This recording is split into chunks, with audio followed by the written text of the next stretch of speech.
I'm going to put my shades on now, too. Fuck it. Not supposed to talk.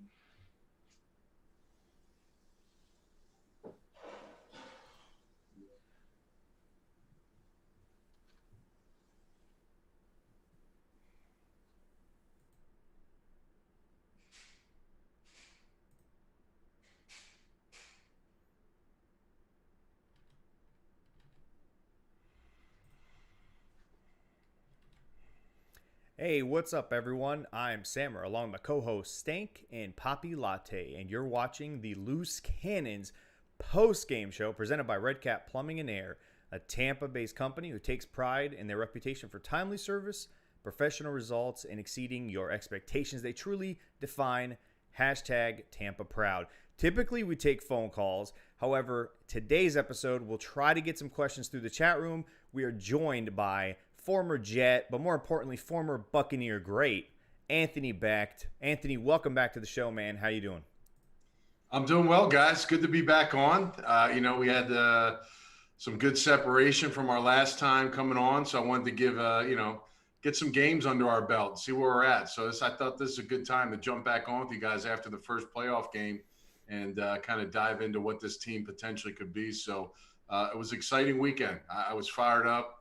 It was good to see, it was good to see a victory. It's been a minute now. I know you guys have been waiting for a while. We're just talking a little bit about the 07 game versus the Giants and things of that nature when I played here. So, it's good to get the first one under your belt. Now the games begin, right? These are the games that I think become the, find out where we are kind of thing, and pretty excited about the opportunity.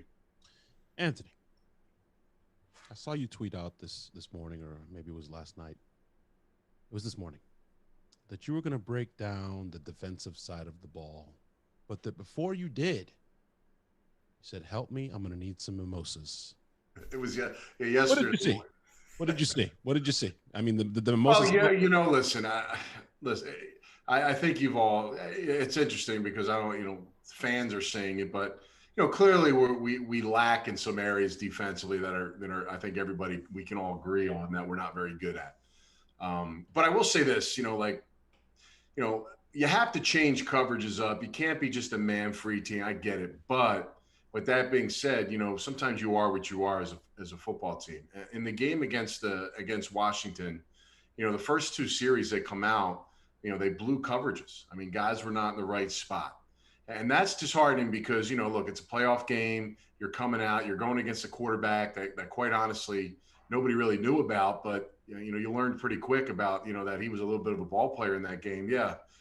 Right. Yeah, we all did. And I'll tell you now, he played above what maybe a normal backup would have did. He had some throws in that game, to be quite frankly, that maybe five guys in the league can make on a consistent basis, which is amazing that we're even saying about that with a guy like Taylor Heineke. But a couple things that I saw that aren't going to be real. One thing that's not going to be an issue versus the Saints is contain. They lost contain versus Taylor, and he was obviously able to get out of the pocket quite a bit. And not only was he able to run with his legs, he was also able to get some completions, which was interesting as well, and incompletions because of drop balls, which the Buccaneers defense were very fortunate on. You're not going to have to worry about that with Drew Brees, so that necessarily isn't a big deal for me. I think what I'm seeing from the secondary is this: it's number one, trusting that your guy, your teammate, will do their job and not worry about doing or stepping into their boundary because you don't trust. I see a lot of not trusting that, like for instance, if you're carrying a guy up the sideline and maybe two receivers, one's up here and another guy comes in the middle, you're carrying the guy in the middle too much, even though he's running to your buddy. And then what happens is now there's an open window or a vacated area that a quarterback can hit the other receiver. And that's what you saw a little bit in the game. I saw a lack of trust. And then, of course, just doing your job is part of that as well. You have a responsibility. Zone coverage is not difficult. I mean, you got an area on the field that's yours. If anything, man press is the toughest thing. But, I really feel like moving forward, I think if you go back, anybody can see this on the film with the Saints. The coverage, the zone coverage is not going to work against Drew Brees. I mean, just period. And I would rather live and die with the man press, get guys off the route, because the one thing we've all seen with Drew Brees, which he's not been the same guy, is he's not going to wait around for a long time if he doesn't have to, especially the pressure packages that Todd Bowles can draw up and what they've done in the past. So those are the things defensively. I thought the defensive line, quite honestly, got blocked up.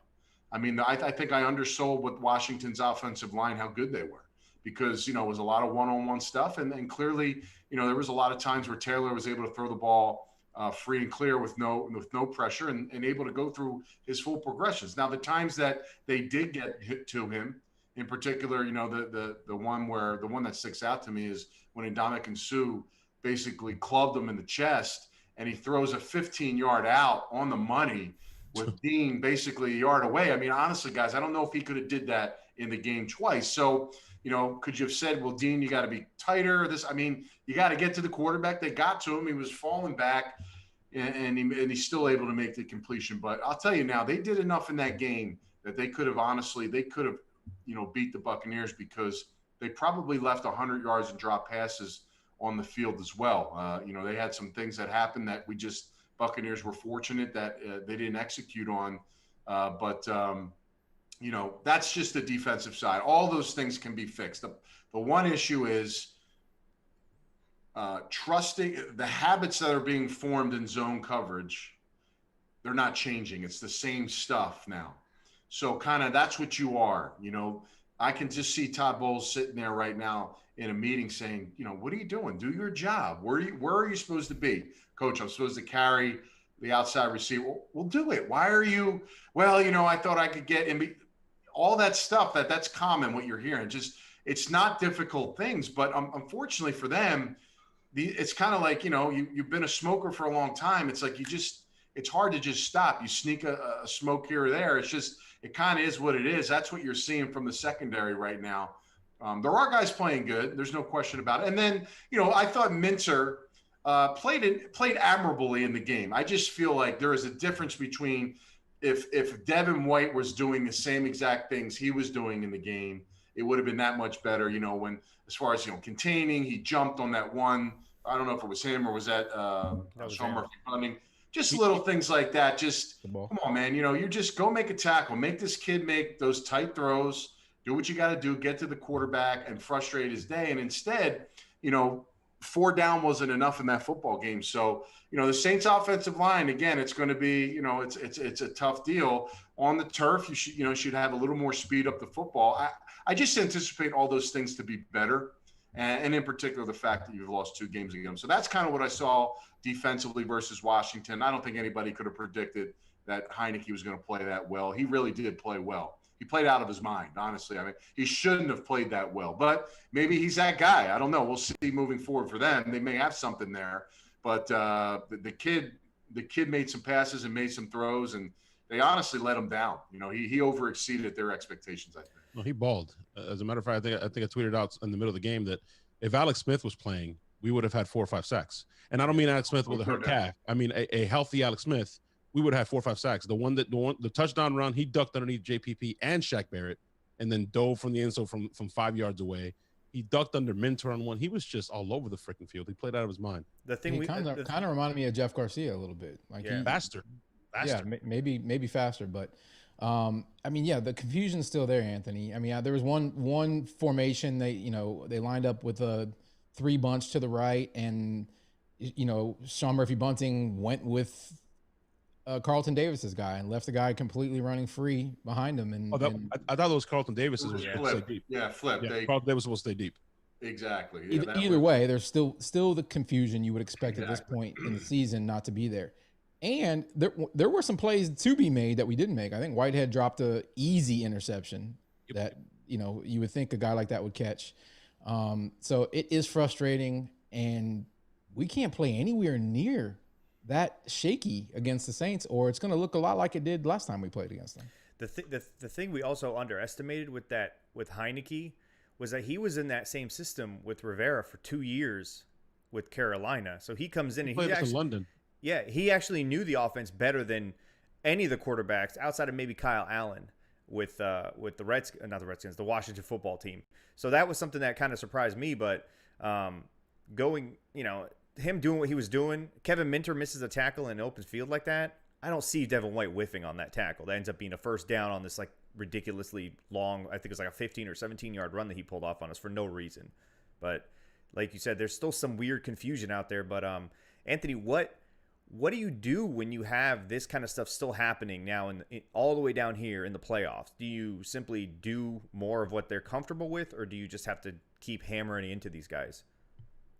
Yeah, I mean, listen, the Saints got a lot of route combinations. When I watch the Saints, how I see them is I always see guys that are catching balls like with no contested players around them. They're just that's how smooth their offense is. They did a little bit of that. I mean, obviously, I think the Bears gave a nice blueprint to go off of as far as what you can do. I mean, holding them to 7 points, 2.5 quarters is impressive. I mean, they just had nothing to counter it offensively.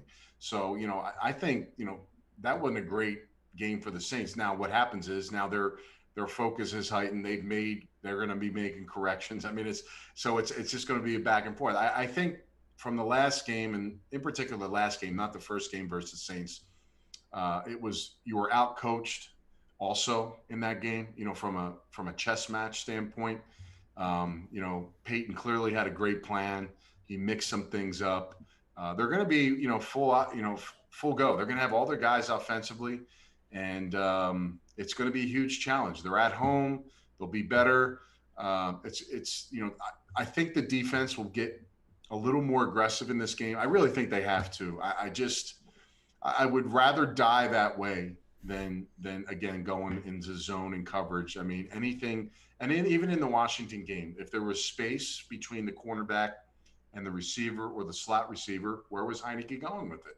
He threw it to that guy, right? He just took what the defense gave him. So instead of, maybe not getting a big play, they're in 2nd and 2. Well, that's just so helpful for them. So don't allow these guys, and they have multiple. I mean, I think Harris was their leading receiver yesterday for the Saints. I mean, he's going to go to where the openings are. So let's get in a guy's face, make sure they don't get off the line of scrimmage, chase them, let the safety read eyes, and, let's get the pressure going. I mean, Devin White's going to bring clearly a new perspective to it. He's going to be fired up to play.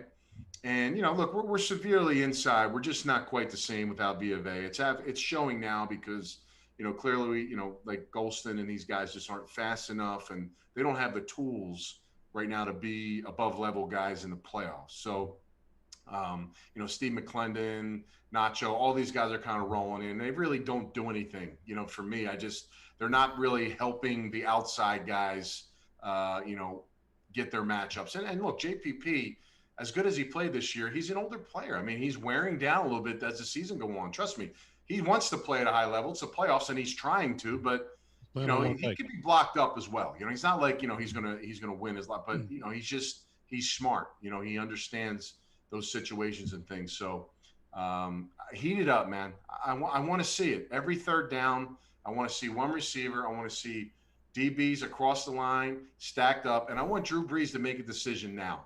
And if he does make a decision, and that throw is going to have to be in an area that's a lot smaller than just a damn open area, that he'll tear you apart. So I'll be interested to see. I said this in my podcast prior to the game against the Saints. That's how you do it. You should lean on that, mix it up. But the way they did it, the whole game, that was hard to watch. I mean, I don't know. That was the one game all year. I really think that they just didn't. They did it late. They changed, but the game was a wrap right at halftime. So it was just odd to me. I trust Todd. I don't know sometimes. I don't understand. I know you want to be diverse and you want to be, you want to disguise things, but quite frankly, that wasn't diverse. They you played are what you are. Game. Yeah, that's kind of what you are. So just roll with it, man. I mean, we'll see, man. Like I said, I really like Todd. He's a good ass coach. So, I mean, clearly he should see that. I mean, we'll see what happens. Anthony, you say you trust Todd, but it doesn't appear that Todd trusts those young guys all the time. Yeah, I don't know if he's just trying. Look, he knows he can't. I mean, look, you can't be the same team because they're gonna, if you're gonna be in man press the whole time, you can run different things, but on first and second down passes where the Saints can be dangerous, you can't do that as much. But you could be tight press without being on a guy. Like, you can do those kind of things, but they're going to hit slant. You give them any 5-yard or win, they're going to hit slants.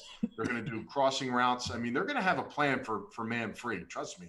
It's not going to be like game over. We got them. But, again, that's why you got to mix it up. Maybe it's sometimes you just get man free and you just drop back and do some things, but you don't want to get too crazy because, again, they're good enough to beat you on the move. I mean, if as much as you want to move, Breeze knows the area you're going to. He's going to know where a guy's going to be. So it is going to be a chess match, and you got to have some type of pressure to rattle Breeze. He wants to get those big chunk plays, but quite honestly, he's going to lean on the high side of checking it down if he has to, and take Kamara out of the game. I just let him be the guy that catches it, but don't let him let's swarm to him and make sure we got bodies rolling to him to make sure. And, if your pressure's good, then you don't have to worry about getting beat over the top because they really don't have those guys. And I don't think Breeze is going to stand in there that much or that long to actually get those things going. It may happen in that red zone area where, you got some windows and there's a back end of it. But I think in the field, you can't let those things happen. And, Antonio Winfield, get those guys in the box and just, even on rundowns, I mean, because they're so diverse, they'll pass on any down. You really got to kind of be organized there. So different, blitz package. I haven't seen the double A gap, two backers in the middle, like whether they drop or come, like that kind of package. That was a ton in the Packers game. So, maybe we get back to those things and just showing a whole bunch of blitz looks and, you can always pull out of it, but you can definitely come and heat things up often as well. Now that Devin's back, I think we will see some more of those looks. And you mentioned pressure and everybody, fan base is going kind of crazy, blitz. It's blitzing with the right combination of coverage too. I saw somebody post on Twitter, like, you can't just blitz. We were blitzing, but they're going to play a soft zone. So you're blitzing, you're get rid of the ball faster, but then it's like, you're 10 yards away. Okay. You're going to give me 10 yards. Sure. Jenna Lane posted something interesting today, and you said it in your podcast. I heard it. We should play man up press. That's who we are. Drew Brees, I think it was against zone, he completes over 76% of his passes. And against man press, it's sub 54%. If you make him make a decision quick, he likes to get the ball out of his hands quickly, but if you're making him make a decision quickly in tighter windows and you're pressuring with Devin White or Levante, it brings a whole nother element of just please, Todd, please. And in Kamara too, I mean, if you've got more bodies in there, forces Kamara to at least check first before he does anything. Before he goes out. And you can always, green dog blitz as well, where if you show something and you got that back in man-on-man coverage, and then he doesn't have an assignment and he kind of goes away, then that backer can come, right, if he stays in protection. So, it's going to be a chess match. I mean, Peyton's going to have something for it. I mean, he's not going to just sit back, but I promise you don't have time or you do. If Breeze doesn't have enough time, it really doesn't matter what you run. If you can get your hand on a receiver or the tight end and force them off their stem for just a second, and you got something going on and on Breeze, he's going to start patting that ball, man. Things are going to happen good for you. So you're right. You can't blitz every time. You can't do all that crap, but it's about being efficient when you do it, and not just on third down. I mean, you do have to do it on rundowns because, they have a high probability of passing on first down as well. We talked a lot about the sorry, Stank. No, go ahead. We talked a lot about the defense so far. Going into that Washington game, a lot of the focus was on that defensive line. A lot of the focus was on the Bucs offensive line, whether they're going to hold up, whether they're going to protect Tom, open up run lanes, create, space for Rojo, who we thought was going to be playing. But then going up into the game, Rojo ends up with a quad injury that he can't go, and they end up starting, with Leonard Fournette. How encouraging was it for you to see the Bucs offensive line basically, dominate, and then also open up run lanes? And Fournette almost hit 100 yards, had his most touches of any game this season. I think maybe outside of the Carolina Panthers first matchup, but to see them do what they did, both from a running standpoint, establishing the run, and keeping Chase Young basically off the stat sheet. Well, listen, I think leading up to this game, as soon as I heard Chase Young kind of chanting Tom Brady, and I took it. It is what it is. Nobody was getting fired up on that, but I know the kind of tackles we have, and I think a lot of people, when I talk about like Donovan Smith, people think that he's trash, and people want to kill him. He's not trash. He actually is an elite tackle. That when he does his deal, like he doesn't want to play hard, it looks bad. He has the flashes, and it happens every game. And if he just stayed and did it at the elite level every time, then he would be an elite tackle in this league. So what did he do in the game? He was an elite tackle. Now, I don't want to discredit anything from Chase Young, but I don't think Chase Young is, freaking Khalil Mack yet either. He's a rookie. He had a nice year, 7.5 sacks. He made some splash plays, but we didn't have to put 2 guys on him. I mean, like Donovan was playing games with him the whole time. I mean, he didn't have anything. I didn't see anything in his game. If you just watched him one game and you just heard about a guy named Chase Young and you said, this guy's a beast, and you watched that one game and no other game, you would have probably came off and said, he looks just like a guy to me. I don't know. I mean, that's what he looked like. And then they tried to bounce him over to Tristan's side at the end of the game, and that, nothing happened there as well. So, they're both good players, but they're rookies. They're young. Our guys are better than those guys. Our rookie is better than both of those pass rushing defensive ends, period. I mean, it's on the film, so I don't think that the lead up to this was really that much hyped in the building for those guys more than it was outside in the media and the pundits. I expected those guys to do well against them, and they did. And look, man, Brady gets time. Once he felt he knew he was going to, that's the day it was going to be, he just went to work, man. And that's what he does. So on the other question, you talk about Leonard. First, I still don't, and maybe this is out there. Did Rojo get hurt? He got hurt pregame. In the pregame, or was it during the week, and then pregame it just didn't feel good? What Bruce said today was that it was something. I guess it was something that had been nagging him. He didn't heard it on Thursday or Friday. He said he was fine on Thursday, Friday. He said Bruce said today that it might have been the flight, because when they started warming up and warm-ups, it flared up on him, and he didn't feel like he can open up. So Rojo didn't go. I don't know what that means, and Anthony. I mean, you've been around a long time. Well, I've had a quad strain. I mean, listen, that you can't run, you can't, you're not going to be able to open it. I just don't. I didn't know he had that going on, so I didn't know like what the deal was. So, and I was like, damn, that sucks, because I was kind of like tweeting. I was like, asking where the hell's Rojo? Yeah, like why? Here we go. Start Fournette, like same story, right? Same. Look, Fournette did a hell of a job. I got to give you guys know how I feel about him. I think he's a nice additional piece. I would rather have the other guys in there. That's just me. But in the circumstances that existed, 5 yards of carry, I mean, I'll take that all day. That he ran hard, he caught the ball well. He played a hell of a game, man. It was a big deal too, because they needed that mix up with him. So he did a really nice job. Keyshawn Vaughn, unfortunately, he had the fumble, and quite frankly, to me, I don't know if you really had to work him in unless there was a tired period. I mean, you're going to kill him. That, at least I did, because he's a rookie, he's young, and you're thinking to yourself, okay, why, right? But, I don't know if he's got enough reps that, I'm not going to not trust him. But I think in a normal situation, if Rojo's healthy and Fournette healthy, those are the two guys. I don't know. Was LaShawn actually hurt, or was he a healthy scratch? LaShawn was out with an illness, so that's what ended up happening. We were literally down to Fournette and Vaughn. That was it. Got it. Yeah. So I like to have those pieces back, and at least you feel good about how Fournette feels, because you could trust him now. I thought I've been waiting for him to do something, and I just basically bought into the fact that Rojo's just a completely better player than him. And I think he's a little more explosive than him. Even though Leonard was a little more explosive to me in this game than others. He was a little choppy in the holes and stuff during some other games. And I just didn't really see him like that burst, where Rojo was he just looked like he was, when he came back from his injury most recently, I just felt like he looked really good, man. He fired out of a cannon. Yeah, when Leonard's one cut and decisive, he's a different back. If he tries to dance, he just doesn't have the feet and the quickness to make cuts and get in and out of his breaks real fast.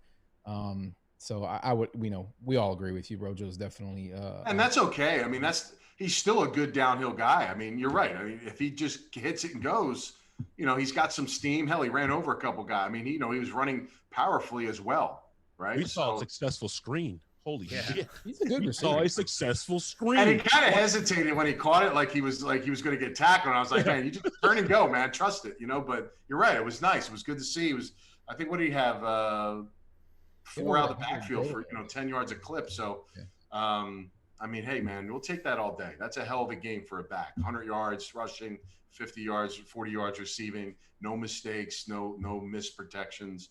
That's a huge day for a back in the league. Anthony, speaking of mistakes, we broke down the defense, like Sammer said. We touched on the offensive line and the national media disrespect, and Brady's going to get killed and they're going to get upset because of Chase Young and blah blah blah. Mention mistakes. If 12 or the quarterback position doesn't play a perfect game, we don't win this game. Like this guy, there was no mistakes made in this game by him. If there was one turnover, we don't win this game. Ball placement, pocket presence, I mean, just everything. And he was let down by Godwin and some other guys, Brate dropping a touchdown.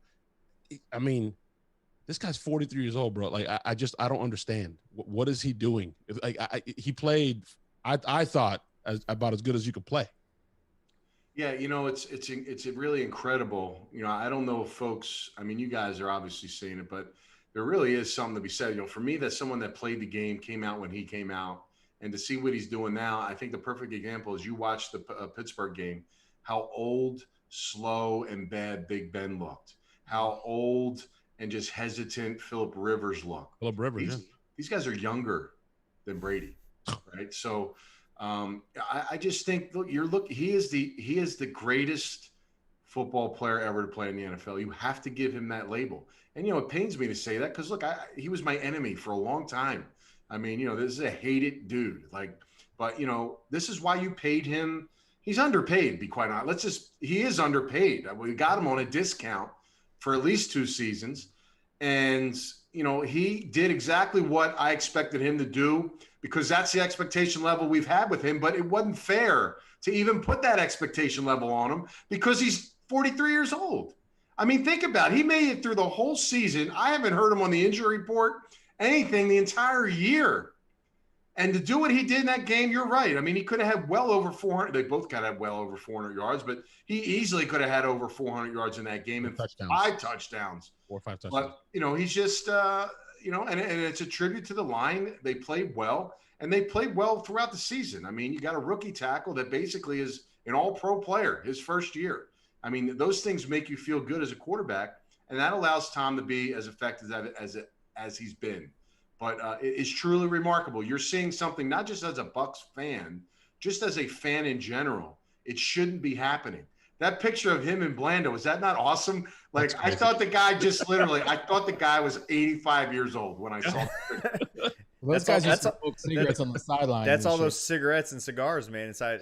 I mean, you're talking about, freaking cases of cigarettes and cigars. That wasn't like, I mean, if I didn't know who that guy was and guessed his age, I would have said 75 years old, and he was younger than Tom in that picture at the same time. It's just unbelievable. Tom is taking avocado IVs at halftime. Okay, he's a different animal. I kind of want to see what he's doing. My kid plays quarterback. I'm really interested to see what the hell he's doing. Some of the maintenance stuff. I heard he hasn't lifted a weight in 10 years or a bench. I don't know what it was. Metrics. All plyometrics. All body stuff. Yeah. So, look, dude, honestly, if we had success this year and we got where we wanted to go, knock on wood or whatever, if he came back next year and totally blew his Achilles out, which I hope to God never happens. It's my biggest fear as a retired guy. I mean, like, dude, like, can you be mad? It's like, damn, man, you're 44. Like, congrats, dude, you made it this far. Like, I think that's how he's actually going to go out, to be quite honest with you, which I hate to say, but I don't know if he ever wants to stop playing. And I just feel like his body's going to give out at some point. It's got to, but man, I'll tell you, it is an absolute pleasure to watch. I mean, dude, he's like literally like, and I don't know if we talked about this on the show before, but like you think about what Mahomes does in the pocket. Forget about everything else because he does a lot of other things outside that are magical. Just in the pocket, if you were to pick a guy right now to lead your team, nothing else but pocket, would you pick Tom Brady or Patrick Mahomes? Tom Brady. And you're not, look, I'm not saying it because I'm a fan. I think Mahomes is unbelievable. He's like the next level shit, but like he is in the pocket majority of the time. He's really not doing that much in the pocket.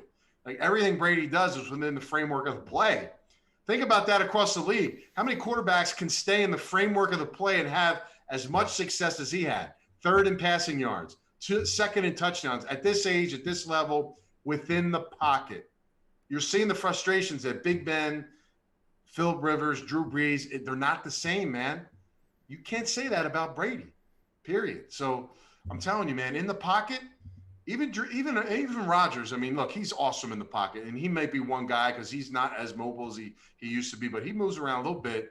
This dude's in the pocket within a 5x5 area, carving people up and putting up numbers like this at his age is remarkable. Dude, Tom, this past weekend, put on a fucking clinic on how to live in that little confined space between all of your linemen.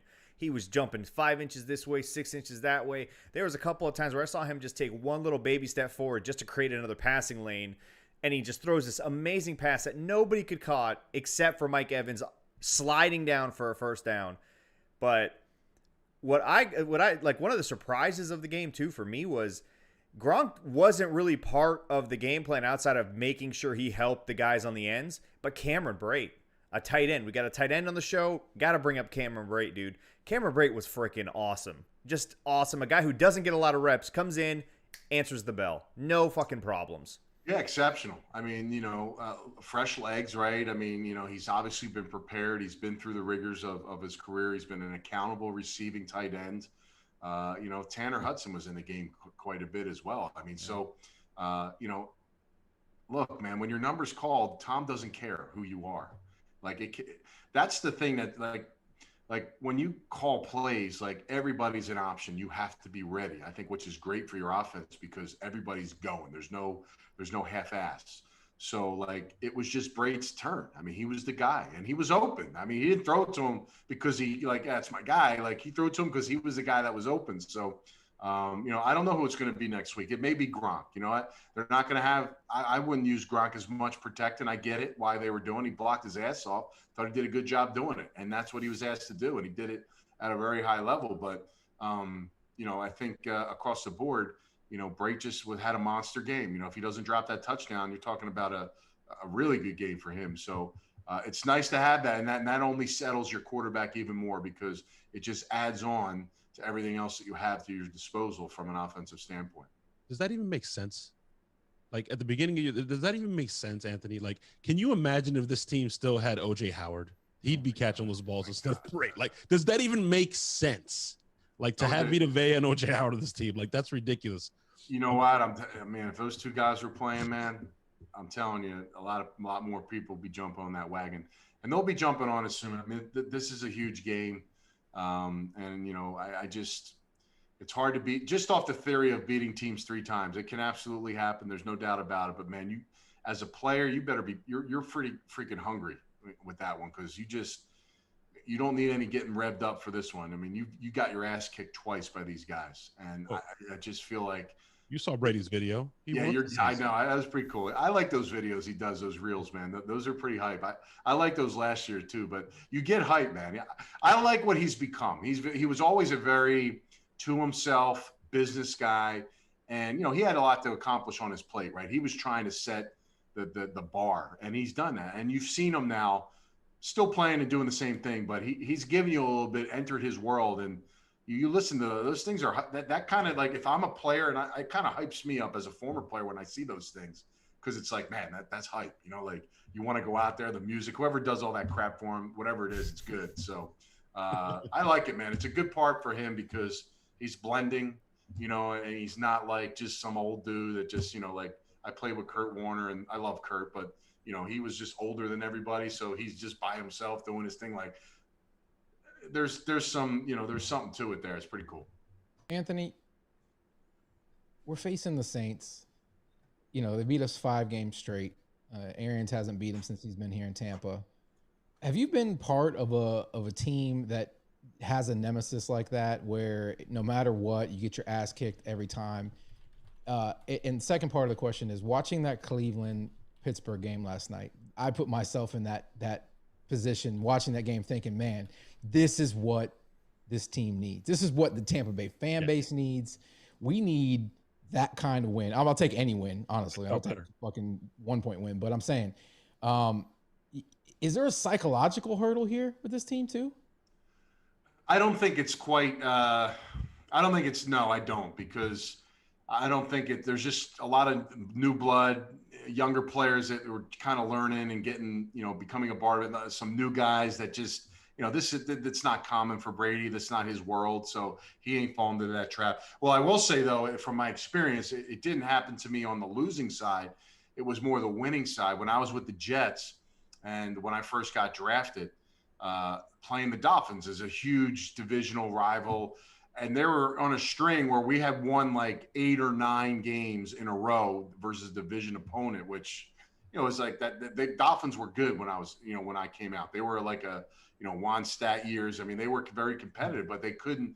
There was a mental lapse there. And even when it led into that, the Monday Night Miracle, like even when they finally got there, they couldn't win that game, So there was a little bit of that stigma there. So I don't necessarily compare that to what this is. They swept them 2 games. They got blasted their first, their second game. The first game wasn't any prettier, but, a little different scenario. But I don't know, man. I just, this is going to be a battle. These are 2 very equally talented teams. I'm not expecting one team to blow out another. I just feel like you got to be at your best for 4 quarters, and it's going to take everybody on the roster to get it done, really, for both sides. So, is this game Saturday or Sunday? Is it Sunday? Sunday, 6:40 p.m. It's a second game. It's the second game Sunday, 6:40 p.m. So I mean, look, man, it's on the stage. I mean, and we can go back in time this year and say the stage hasn't been good to us, but we're able to beat the Washington football team. So it's do or die, man. This is what we got, and I'm really leaning heavy towards the Buccaneers are going to take this game. Just as a general, as I analyze this, I don't ever bias myself. I mean, I usually feel like, it's something's going to happen.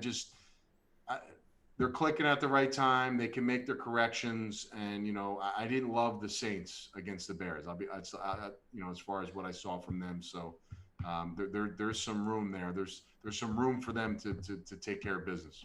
Reese's arm is shot. He can't. Go ahead, Sam. Sorry. No, finish your thought, and I'll ask my next question. I had a question. Go ahead. Breeze's arm is Breeze's shot. arm is shot. I mean, like you said, live and die with it. If he hits it over the top, hey man, congratulations. But he just doesn't force the ball down the field. And I want to give a shout out to the loose cannons in the chat room and the Bucking idiots in the chat room. Because there was are they talking trash or what? They got questions? They're talking good stuff, Anthony. But they were all in agreement. I'm dropping knowledge on this shot. I don't know who your guests have been in the past. You're dropping jewels, bro. Just nuggets. We don't typically get knowledge on this. But I particularly want to give a shout out to the chat room, the Bucking idiots, the loose cannons, because they all agreed with us, except one person that's in that chat room right now. What's he hating? They all agreed with us that Mike Evans, if healthy and can go, should fucking play.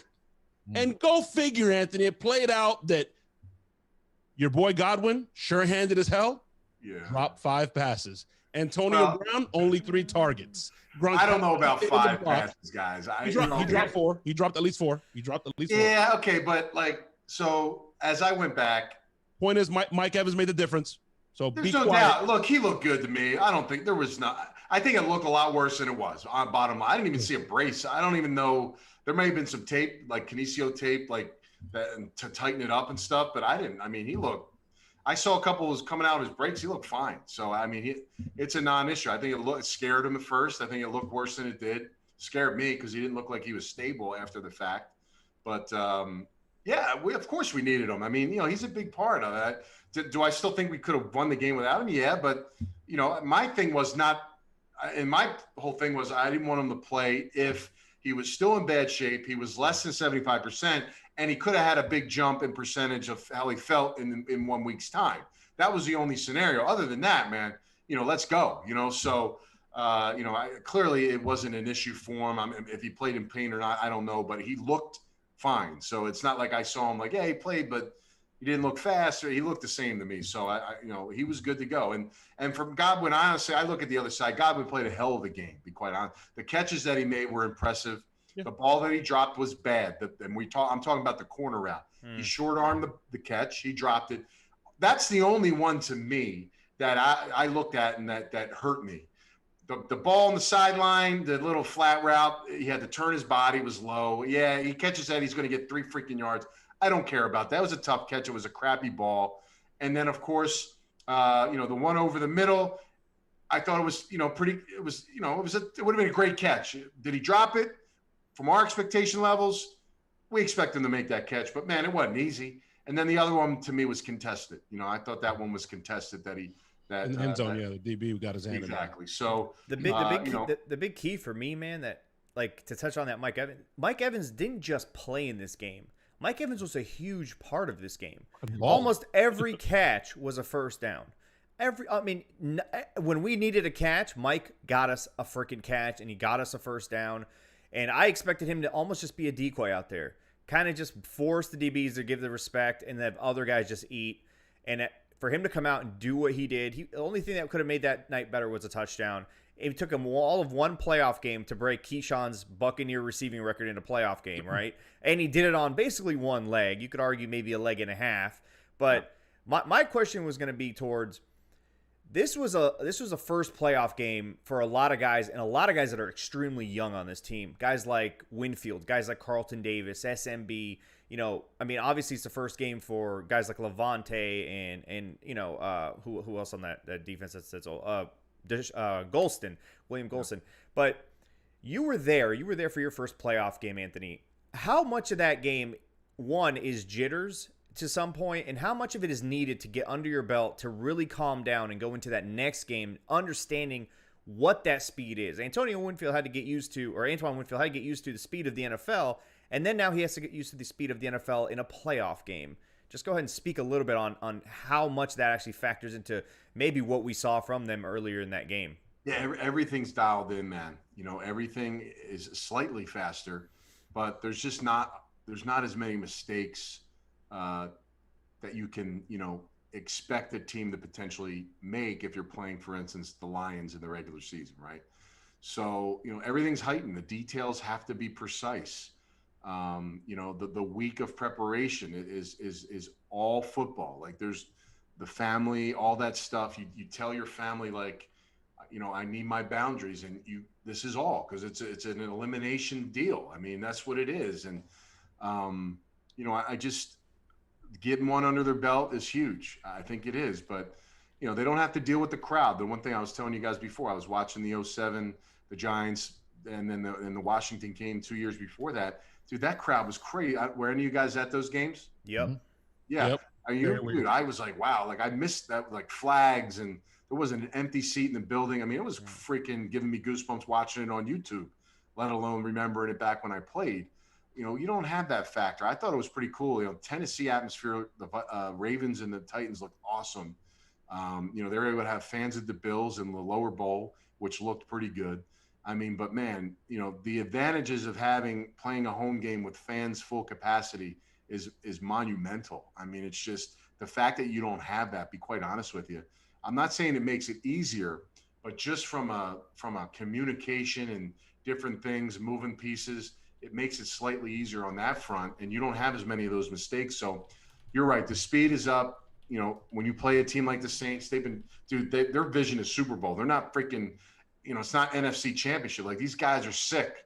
They got chips on their back for what's been going on, and they're running out of time, to be quite frank about it. I mean, this is it. This might be Breeze's last hurrah, and who knows what the hell's going to happen to that team. So, this is going to be a premium game. Two very evenly matched teams, and look, they got one in the bucket, so they should be good. I mean, that's just what it is. Now, go play ball. You know what it's like. You know what it's going to be. You've seen the speed of it. All that stuff. Now you got to. You're going to be on turf. You're good, man. There's like, there's no reason. You execute what you have to and play at the high level, and that's what needs to be. And that's coaches too. Now, I think if anything this weekend we saw that coaches can lose games, coaches can make bad decisions. Tomlin, Vrabel, Reich, these guys get paid a lot of money to make the right decisions. When to punt, when to do an extra point. Those things are crucial, guys. And if you're not, if something happens where you blow it, you could lose a game in the playoffs. That's how closely tight these games will be. Anthony, we were talking about the chat room earlier. They fucking love you so much that Jamie Joseph donated $5 to ask you, or just to make the point that he thought it was interesting that Breeze's completion percentage drops roughly 20% when cornerbacks are off versus press. I know we weren't talking about that specifically, but he donated money, so I definitely wanted to get that question in there, or at least that statement. So, I mean, off of that, are you expecting Bowles to get aggressive and really press these receivers? I has to, and the Saints should expect it. I mean, it is what it is. You can't sugarcoat it. You can't hide it. This is where they're good. And look, can they get abused in that? Yeah. I mean, we saw Tyreek Hill do it against Davis in a game, or whoever was going against. But you know what? I mean, single high. That was different. Come on.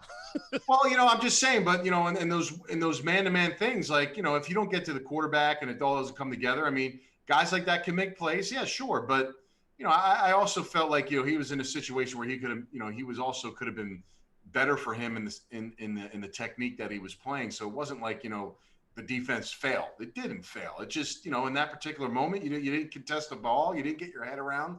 I mean, you're in the right spot. So it doesn't, to me, that's not a fail. That's just a great player, a great quarterback sometimes make those plays. I just don't think, when you're talking about Mahomes in the back there trying to throw a ball, he ain't worried about all that crap, man. He can avoid and do stuff and extend. Breeze is thinking about that stuff. He's counting in his head the time he's got I'm telling you now, he is. He can't take the shots. He's got busted up ribs. I mean, look, man, he's worrying. His shoulders messed up. He doesn't have the strength to do what he wants to do. He can still make the throws, but he's not going to step into freaking Sue, breathing down his face either. So he's going to curl down and take that sack. So I mean, there are definite holes in his game right now where he is not the same guy. And, it's there. It's on film. So why not attack it and see what happens? I mean, if they do it the entire first half and they're freaking down 3 touchdowns, then okay, change it up. I don't see that. I really don't. So, I think Todd needs to go that route to answer your question. I really do. It's do or die, win or go home. I don't think they can afford to mess around and play play these games. I promise you this. I do not want to come on the radio, WDE, or wherever after this game and say, talking about zone coverage, right? And why? What the hell? Like, I'm telling you, like, I'd rather get fired as a coach going down doing something that the Saints know you're going to have to do to beat them than to actually just try to trick them and mix it up so much that you're playing more zone than man. So we'll see how it goes. I don't know. We had a good question in the chat room from Matt, who wants to know if you could pick one key to winning this game for the Bucs, what would it be? And I'm gonna go out on a limb and say it has to do with not playing zone coverage. One key, I think the most important key to this game, be quite frankly, guys, is when we bring 4 guys, somebody's got to make something happen. Shaq Barrett and JPP have to be exceptional in this game when it's just those 4 guys. And that's a lot to ask. And it's a good offensive line. But at some point, they got to make – and it's only, one – if they made one play each, that could change the game. Because, those are – like Julius Peppers in my career, like we just think of him. He wrecks game. Every time he may have taken off 10 plays in a game. And it's that one pass rush, strip, boom, change the whole complexion of the game. And then now he's the player of the game. So those are the kind of things those guys can do. Well, we've seen JPP kind of do that the last 4 or 5 regular season games, whether it's interception or a tip pass, interception for somebody else. He gets a strip sack. It's got to be relentless effort. And I expect we're going to get that, man. We're going to see guys.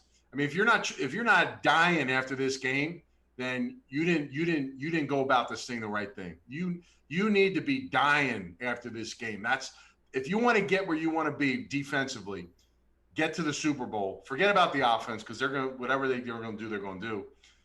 you need to be dying. Like I want Shaq Barrett and JPP should be exhausted after this one, and that's what I expect. To be quite The honest. good thing is that number 45's hair should be on fire.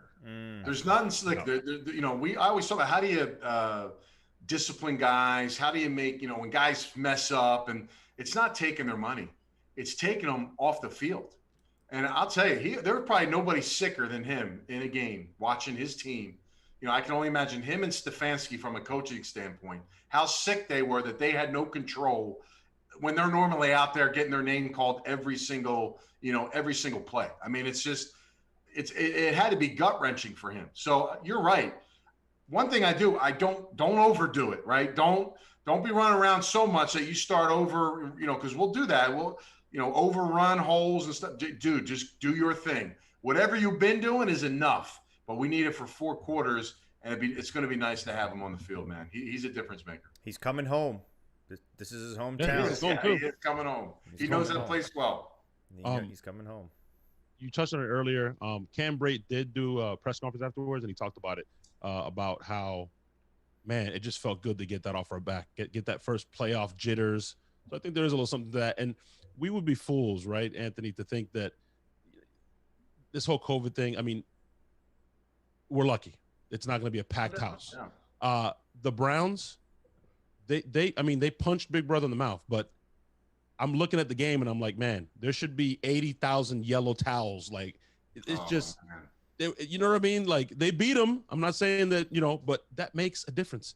So I'm looking forward to this. It evens up the playing field, to be quite honest with you. It really does, because there are, you're talking about if you're an away team playing on the road and you're an offensive lineman and they got a pass rusher like TJ Watt or, Dupree didn't play, but I'm just saying in that kind of guy, you're not going to get off the ball as quick as you want. That defensive lineman is going to have a 0.2, 0.3 of a second head start. It just is what it is because you can't hear. And I'm just telling you that now goes away. So, I mean, look, Chase Young had a packed place. Maybe he would have had a couple more times where he got off the edge a little bit and got close. But, there's no real advantage for him unless he jumps the count perfectly. And that's going to be hard to do. They're going to mix it up. So it really does equal things out, in my opinion, as we move forward into the playoffs for sure. Definitely did this weekend. We got another donation. D Nice in Philly said, Buck fan from Philly. We got this. Saints are going down. Let's fucking go. We war ready. I like it. Philly's got some problems. So it's good to be a Bucs fan in Philly right now. They're up in arms trying to figure it out. Another key to this game that we had AB in the second matchup, right? But AB wasn't AB that we have now. He wasn't the AB that knows his playbook, looks comfortable. Tom looks comfortable compared to his legs back. He has his legs back now. You can see Tom looks very different in this pocket. He knows when he's moving around. He knows where to expect guys. Guys are there. He looks very different confidence-wise, and that's something weird to talk about for Tom. But how important do you think it is now going into this game against the Saints to have a guy like AB, who I think is going to be the key in this game? Having a guy like AB, you've already got Godwin and Evans, and they know these guys. But now you've got this other guy that no team should have enough dudes to cover the guys that we have. And now you've got AB running around and doing what he does. How important is it going to be for Tom and AB to really just start tearing this defense apart for the Saints? Because if they get going, those two guys right now against the Saints, I don't see how we can get slowed down. I mean, again, if he's the guy that's open, he's going to get the ball. And, listen, I don't know too many people are going to be able to cover. At some point, AB is going to get matched up with their fourth best defender on the field. I mean, it's just it's not equal across the board. Not all of them are good. I mean, so you're right. I mean, and here's the thing, guys. There's very few athletes in sports, period, basketball, baseball, football, that when it's playoff time, it's another level for those guys. Like, think about that Brady's going to have an ability to turn it up a different level in the biggest games. Like, you're talking Jordan, Jeter, Brady. Who else is on that list? I mean, at least in our time, right? So, I mean, dude, I'm not even for him to have a terrible game, it's going to take a lot, man. I mean, the pieces are there. Now, the right guard position, it doesn't have me nervous, okay, but it's not great. Larson did not look. Larson did make me feel good about how he did. Now, again, having a week of practice and and may change. And Stinney, maybe he got, I think it has to be, Haig right now, just because he's a little more experienced. No, it's Stinney. But they're going to start. Yeah, it's Stinney. They're going to start be him. Yep. Yeah. So which is I makes sense, but and he'll have a full week and stuff, so it's not as terrible. Kappa has his moments too. It's not like we're losing Donovan or something like that, but but man, yeah, I'm just those guys that have that next level. I mean, you're talking on your hand how many guys you can count in the history of sports in our time that we've seen. So here's the key for me in reference to what Sammer just said. My brain is very slow today, guys. I'm tired. Mm-hmm. In reference to what Sammer just said, I fucking hate the Saints. Everyone in this chat room hates the fucking Saints. Like you hate the fucking Patriots back in the day. Like I hate the fucking Saints, Anthony. It's fuck the Saints all year long. Well, when I was playing, we never really. I don't remember like losing to the Saints a ton. Like when we were playing here and stuff like that. But it was a rivalry. I mean, look, it was a big game. I mean, it's to lose twice to an opponent in the same year is bad ball. I mean, you just five in a row. Bad taste in your mouth. That's a lot, man. I'm telling you, dude. It's. But here's why. Here's one of the reasons. I mean, among the many reasons, their DBs are chumps. They hold on every fucking play, and they basically dare the referees to throw the flag. And the referee's like, well, shit, I'm not going to throw a flag every play. That's why Mike Evans gets frustrated. You see all this shit because they're constantly holding. So in what Sammer just said, that's why I think AB is going to be the key. You can't really hold. That guy's so fucking quick in and out of his breaks. Like, you can't get your hands on him. And like you said, the third, fourth, best defender on him. What are you going to do? Put the third, fourth best defender on Mike Evans or God? Like, I think AB is going to eat in this game. They're going to want to get the ball out of Brady's hands quick again because of Cam Jordan, et cetera. And that defensive line tends to bully us. But I think our offensive line got their swag back. But it's going to be AB. I think it's going to be AB and Gronk. Well, here's a question for all you guys. I've been pleasantly surprised by AB. I was not a fan. It was a big risk taking him. The information of him and what he's become as a player and a person off the field, on the field, leading up to that signing was not good. And that's what I went by. I mean, he's exceeded my expectations. Now he could screw it up tomorrow. I hope he doesn't, but it just seems like he's staying in line. He's been very humble about his situation, his opportunities, his play time, all that stuff. And he's been a very good team player, so I give Tom Brady credit. It looks like he's truly affected him since he's been here. And hopefully he can get his life around it. Look, he's got demons. They're still there. They're not going to go away. But he's been able to separate that from not just on the field, but his whole time here. And, guy's got demons, man. And he's been a bad dude. I'm not going to sugarcoat it. He's been a bad dude the last couple of years. And he is a much different person right now. And if he's going to fake it all the way through and keep this season the way it is, I'm all for it. I hope he continues to change after this season. But he has been he's exceeded my expectations for sure. And it's, I give him credit. I don't give him a credit overall because some of the stuff he's has done that I've seen is just, I'm not an advocate of it, but he's been within the framework of this year. I got to give him credit. He's definitely, at least from maturity level, has been very good. Here's a question for all of you guys. Sorry, Stink. Okay. If you guys were to choose, which defensive line is better, Washington or New Orleans? I think New Orleans is a better defensive line. I would. I mean, especially with our matchup, I tend to agree. Those guys are going to be great. The rookies. They're just, come on, man. You saw it. They didn't do anything in that game. I mean, it was especially Chase Young. I like Chase Young. I'm not super high on him, but I mean, he's a good player. He's going to be a great player, but he ain't there yet. So, but look, he's a good guy to hype around. He's a leader and all that stuff. But man, when we're all laughing about, what was his name, the Hendrickson guy or whatever, when we were laughing at him when he was making plays, the defensive end. Yeah. The dude's a legit player. He did it all year. So, whatever we thought how bad he was, who is this guy getting sacks? Well, you know what? He actually turned out to be a pretty good damn defensive end. So, and then of course you got everybody else with Rankins, and those guys are legit first round picks. I mean, these guys have, been there, done that. So is there something I would put my money on the Saints just in this world where we're at for sure. Is there something to that, Anthony, from your experience from playing? It seems, and Stank mentions it all the time. It seems like the Saints are just in our head. Like we think we can win, they know they're going to win. Cameron Jordan knows he's going to own Donovan Smith. He just knows it. And Donovan Smith's like, I can stop this guy, but he doesn't know it with conviction. Is there something to that, like being in somebody's head? There is. I mean, you remember Strahan and Runyon for the Eagles. Awesome tackle, but every time he played against Strahan, it just he whipped his ass. There was some type of, I mean, that's just sometimes there's those matchups, you know. Kenyatta Walker and Peppers. Yeah, exactly. You know, just guys. Did you say Kenyatta Walker? Kenyatta Walker. Kenyatta just wasn't good though, Christian. Yeah, you're right. He just wasn't good. I remember he jumped off sides like 3 times in a row. Yatta was a good dude. You're right though. He had some man. I was staying home. I knew I wasn't running off routes. Hey, Christian. You or Alex Smith when we were playing. Kenyatta Walker has a Super Bowl ring. He does. He does. The Super Bowl ring. So does Cozy Coleman and Roman Oben.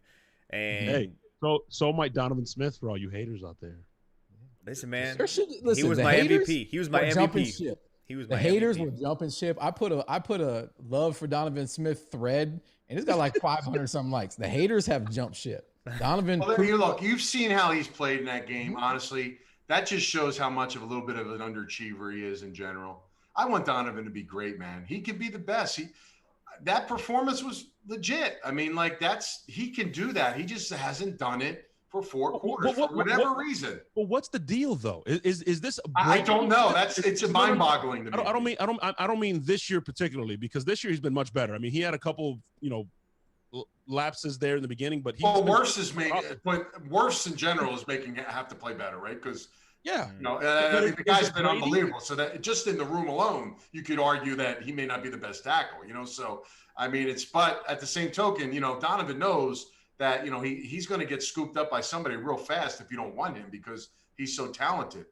But to me, it's like he gets away with a lot of stuff because he's so athletic. Like if he became more of a technician with that skill set, I mean, bro, he would be like a Pro Bowler every year. But I don't know. Guys are different, man. It is what it is. Like I'm not saying he's lazy, he's a slacker. He's just I haven't seen him really. His craft has not gotten better. He just continues to athletically just be better than you, but he's got some bad technique. I think I know what it is. I think I know what it is. What is it? Chicken wings before the game? No, he wears those 5XL long sleeves, those baggy ass undershirts. That's the key. Which is odd because if you've seen him out, I heard he's like a tight shorts, tight jeans guy. So it doesn't really make sense. Get rid of those. He's a skinny jean dude. Yeah, that's why that. If you look at Anthony, if you look at a guy like Donald Penn, who's a damn good left tackle here. You look at his build, and then you look at Donald Penn. Nasty. It has to make you want to go, what the fuck, man? We used to kill Don. When Donald was here, he still wasn't like Donald Penn yet. He was working his way in. Anthony Davis was still kind of playing that tackle position. But we used to bust his chops. But man, I'll tell you, he's driving Bentleys now, so I can't hate the guy. He's doing it right. That's for sure. I like that. Hey, there were a few Bucs fans asking if Donald Penn could come back and take Donovan Smith's job. I remember that. Oh, hell no. I can only imagine what Don Penn looks like right now, man. And you know why? He's got that FU money. He don't care. I mean, he's just like, whatever. Hey, Anthony, good for you. I love that. That's one of my favorite terms. Fuck you, money. I'm telling you, man. It's everybody wants it, right? Anthony, are you one of those guys I'm like, oh, I played in the wrong era? Because the paychecks just keep getting fatter and fatter and fatter. Oh, I see these tight ends. Some guys that are asked to do what I had to do my last, half of my career, and these guys are getting paid to do less than they're asking me to do, and I didn't think I was doing enough, but yet was doing a lot. So it is what it is. It's all relative. I played over a long period of time, which obviously you can collect in that way as well. But yeah, man, I'm telling you that the money is you don't have to be a first round pick anymore to live a good life. I did this I put together this chart, this formula. I spoke to the rookies for the Jets on a Zoom call, all the draft picks and all the undrafted guys, and I made a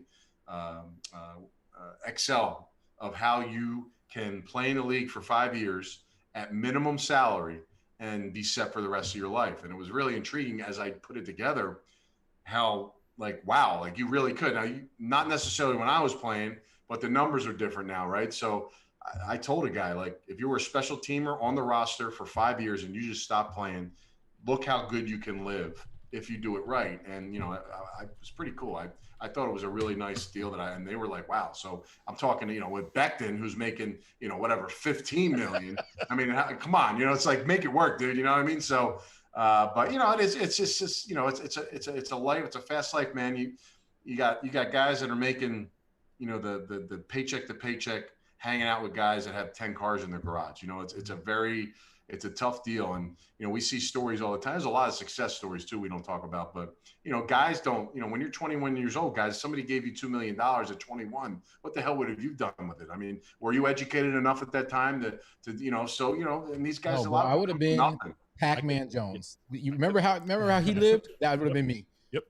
West Virginia guy. I don't know. Listen, I tried to help him. I really did. I just, you know, I can tell he just had his ways, man, and you know, he played a long time, so he was able to. But he was paying debtors, I think, over the years. He seemed to get it after a while. Hey, speaking of tight ends, Anthony, and this is off subject of Bucs or you know, of NFL. What do you think of that tight end or wide receiver, whatever you want to call him, coming out of Florida, Pitts? Pitts is good. A Florida fan had to get that question. Sorry, man. That guy's a freak. He's going to be a top 5 pick. Yeah, I see Pitts. I see Waller. You know, I see that kind of a guy. I mean, he ain't going to do nothing for you blocking wise. I mean, that's not why you're getting him. But, you know, I think he can carry 10 more pounds and still be the same kind of dude. Mismatch. He's good, man. I mean, look, he's more than a tight end. I mean, you know, he can split out and run routes against corners and all that stuff. So, I don't know if we need him, but, you know, who knows? No, I'm not saying that. In general, yeah, he's not going to last long. What did OJ go? What was OJ, 12? We got OJ 19th. Yeah, he's going to go. He's more talented OJ from a receiver standpoint than OJ, but I would rather have OJ's attributes than Pitts because he can block. But yeah, just be more complete. But, you know, Pitts will survive it. Trust me, it's not going to be like, you know, he'll be a name we talk about. Oh yeah, no. One of these new coaches, you know, the Cliff Kingsburys or the, you know, these college type spread, they'll be drooling all over that kid in a heartbeat. Anthony, you play with a lot of great ones, and it bothers me to this day. I'd love to get your opinion. How great, if John Gruden doesn't run him into the ground, could have Cadillac Williams been? Like, how good was that cat? Listen, Cadillac was one of my favorites. I blocked for half of Curtis Martin's 4th all-time yards in his career yardage that he got. He was really good. I blocked for Steven Jackson, who I thought if he had left the Rams may have been a top 5 rusher all-time yards-wise. I thought he wasted his yards there. They didn't have anything. I was there for a year, and I was shocked. I actually went to meetings when I was with that team just to listen to some of the guys coach because they were so bad. It was like intriguing to me listening to it. It's not the same at every organization. But Cadillac, I don't know if there was a more explosive back that I blocked for that young as a rookie. You know, like he made me want to go out and block for him because he was that kind of a back. Look, his career, whatever, just crazy. But I will say this I played with Curtis Martin, you know, 14,000 yards, 7,500 of those were under my watch. Curtis Martin never, and I started every game in a Jets uniform, never once at Christmas time got me a gift, cash. I mean, I walked in Christmas times, I saw sets of Louis Vuitton suitcases for all the linemen and one of the backup linemen, and the tight ends got no love ever. To this day, I call him out on it when I see him.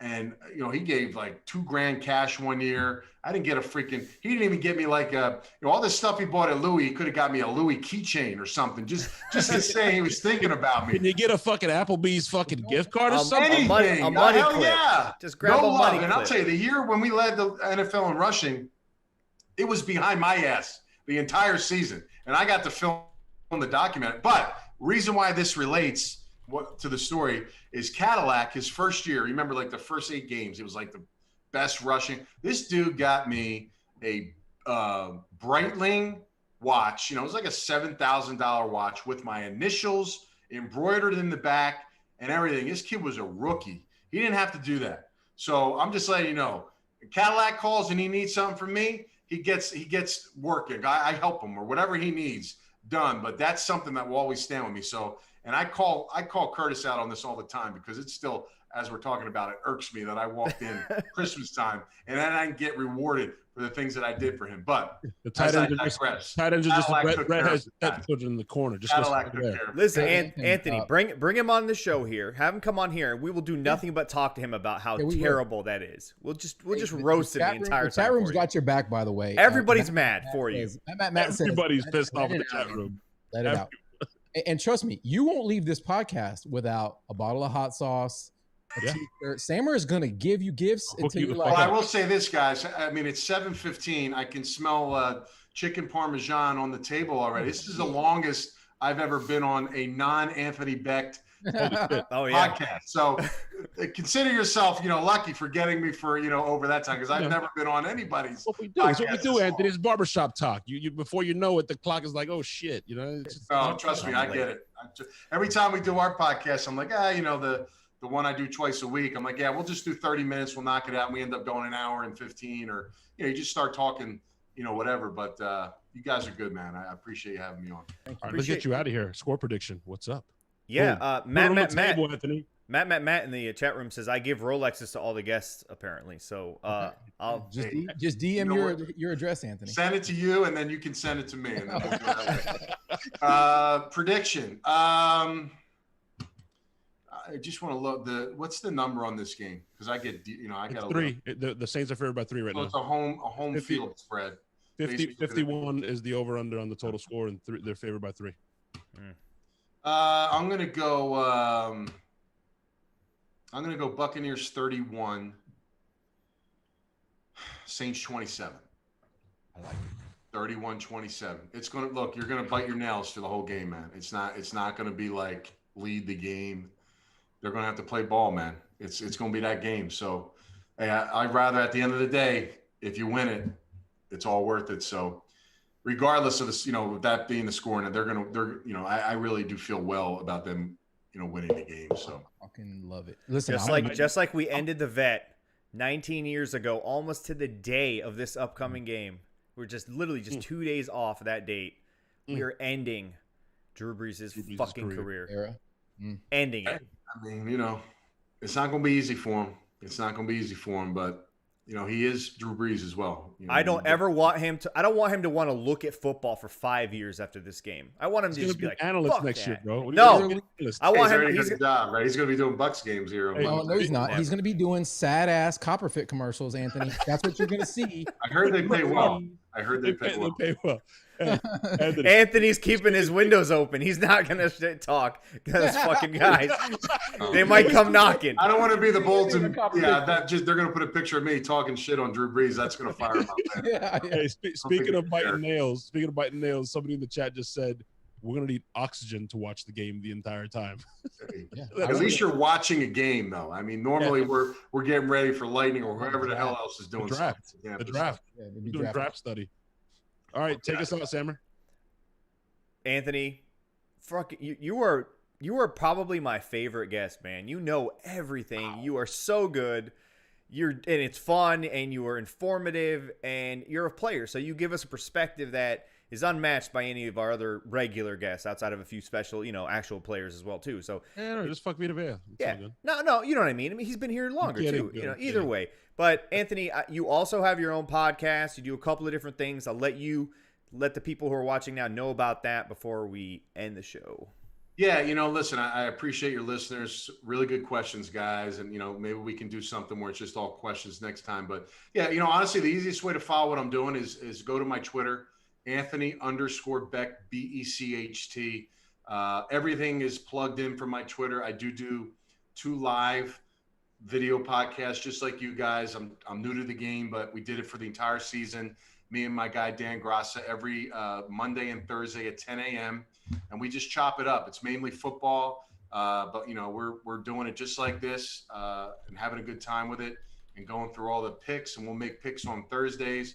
And then I also drop the Walking the Plank, which is an extension of what I do every Monday morning on WDE at 8:05 a.m., where I just, break it down. I mean, I might not have to do a podcast if everybody listened to this one. I'm not, I'm pretty much stated what I want to say, but I'll do one this week, and that'll just, again, through my Facebook. I'm on Instagram. If you're a Twitch person, I figured out how to get the videos on Twitch. I may be ahead of you on that. Are you guys on Twitch? No, you're ahead of us. You there are you officially go. There you go. A former football player. And I don't know if you've seen, like, you guys got the nice box of background, but if you've seen my little creation of our show, like how I did it, like I built like the subscribe to you right now, because I actually, my Weird Buccaneers podcast, I've seen it. I do have a Twitch page.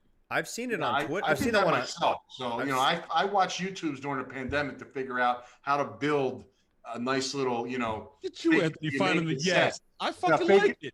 Are you gaming? Are you in there gaming with Mike Evans, though? Are you gaming with Mike? Mike Evans is big on Twitch. Yeah, you know what? I'm not a big gamer. I used to be, I don't know anything about Twitch. I think I have one follower after the show. I finally got. We'll have two after today. At some point, I'll get a couple more. But yeah, and I'm on Facebook, Instagram, and I have a fan page on Facebook, and everything gets posted on it. Just search my name, Becht. I mean, look, fans, you guys are young, and you got younger fans. They don't remember me as well. You got to make sure that's how you say my last name. Becht. But yeah, man, pleasure to be on, guys. Good stuff, man. I appreciate you promoting my stuff. I tag you, Sam, a couple times. I appreciate you retweeting. Listen, the lifebloods. You guys, you got 2,500 fans, 5,000 fans. They're all Bucs. I mean, those are the people I'm trying to hit. They want the information, and I got Jets fans, West Virginia fans on my followers, so it's mixed. So I try to tag those people that are dialed into the Bucs Nation. So, enjoy your show, and I appreciate you having me on. Man, I appreciate your realness. You keep it real, so I retweet it. Of course, there's no agenda to what your content is providing, right? You're not. Yeah, Bucs aren't paying me to do it, but I would, if they were, that's how I would do it. I mean, you got to find a way to be. You can you can talk about a guy without actually degrading someone. I mean, it's a performance-based business, and honestly, when I say it, that's what happened, because no player is going to argue with me with the film. It is what it is, man. And you get better the next week if you played shitty, and I'll embrace you if you played well. That's just how the business is. I would expect no one else to be different from me if I was playing. I know when I play bad, and so do these guys. So that's just kind of how it is. Listen, I can't let you get off of here, bro. You made a statement about five minutes ago. And we don't just talk football here. We're not analytics. We don't break down film and shit. You mentioned chicken parmesan. I already knew you were top 4 on my list, by the way. Chicken parmesan. I'm actually, I prefer veal parm, but we can't go veal, at the house. It's just tough to make. But at the restaurant, I always go beef. Anthony, talk to me. Is this a homemade sauce? Is it over, a bed of noodles? My wife does a hell of a job, but we're not into the homemade sauce thing yet. But that's okay. We may tap a bottle of Rayo's. We try to get as good as we can get, it's tough down in Tampa. I don't want to knock restaurants in Tampa and stuff. It ain't like Philly and New York when I was, growing up in Philly. It's just different. So, you got to find ways to be creative. And I'm trying to lose weight too. So that's another thing. So I've been in and out of keto for the last 2 years. Hey, I'm with you. I'm with you, bro. It's like a roller coaster. I'm pretending to drink water in the show, so it looks like I'm healthy, but I'm really not. I've been having the same water for the last 3 shows, Anthony. The last 3 shows. Just little floaties in it, stuff like that. That's so fucking solid. Anthony, thanks for joining us again, man. Thank you for all the super chat donations. Everyone in the chat, you guys are awesome. The one Saints fan who's our biggest fan for whatever reason. Fuck the Saints. Fuck Sean Payton. Fuck Drew Brees. Bucs by a million. That's how we're going out. Come on, Anthony. I know you're commercial, but Anthony, do it. On the count of 4, all of us. Do it. On the count of 3, all 4 of us. Come on. 1, 2, 3. Fuck the Saints. He's not gonna do it. Damn it, Anthony. Nope. Come on. Go Bucs. But hey, he's trying to get that copper tone, bro. Relax. Exactly. I need a couple. You need to have a sponsored segment. So your followers that own businesses, tell them to get off their ass and sponsor the damn segment. Then we'll have a real. Got a bunch of them, brother. That's why you're getting some hot sauce. There you go. Yeah. There you go. I like it. I appreciate it. Thanks, everybody. Hot sauce don't pay the lights, bro. Thank you, Anthony. Go Bama.